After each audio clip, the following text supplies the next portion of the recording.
really insightful conversation with the guys here at the Sage event about Swiftkey. So, in a kind of nutshell, tell us about some of the things you covered.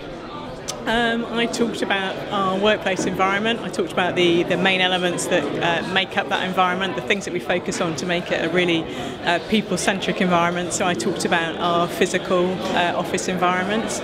I also talked about our company policies and procedures. And then finally I talked about our company values. And I talked about the way those things all work together to deliver a really positive company culture and how that helps us to deliver our business objectives. And how do you think some of the things that you implement at Swiftkey could be beneficial to the other startup businesses here? I think they're things that really encourage people, encourage all of our employees to be very creative. I think they encourage innovation. Those are things that I think are important to all startups. I think they're also things that really encourage employee well-being. And I think when you have happy employees, you have more productive employees, you get better ideas. So I think hopefully the types of ideas that I talked about can transfer to other businesses and help them have some of the success that we've had.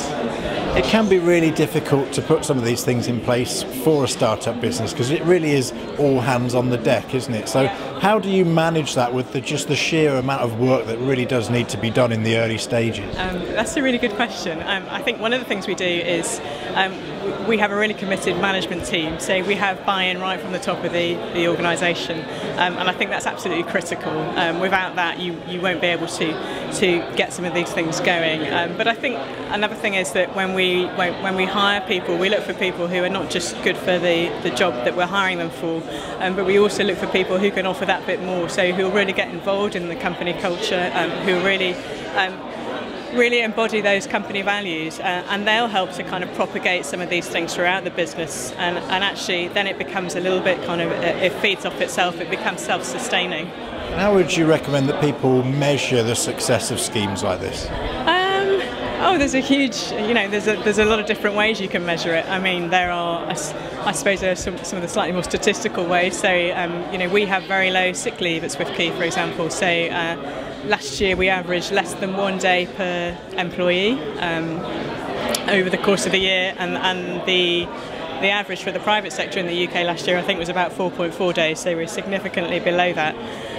You can also look at things like attrition rates. So actually we have a very low turnover of staff. So people enjoy working here, they want to stay here, they don't tend to move on as much as they do elsewhere. We also do things like employee surveys. So we do a weekly pulse survey.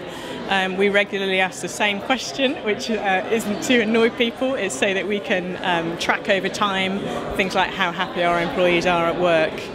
So there's a lot of different things you can do to measure. What's the one final piece of advice you would give to any startup business to help them hold on to talent and keep it within their company? That's a really good question. I think I would probably say be really passionate about what you do, because I think in a startup there are a lot of demands on everybody in the business. So every single role in the business, you will be very pressured, you will be trying to run at 100 miles per hour. So I think if you remain passionate about what you're doing, actually that helps you get through those really tough times, the sort of troughs if you like, and come out the other side. Lucy, you from Swiftkey, thank you very much. Thank you.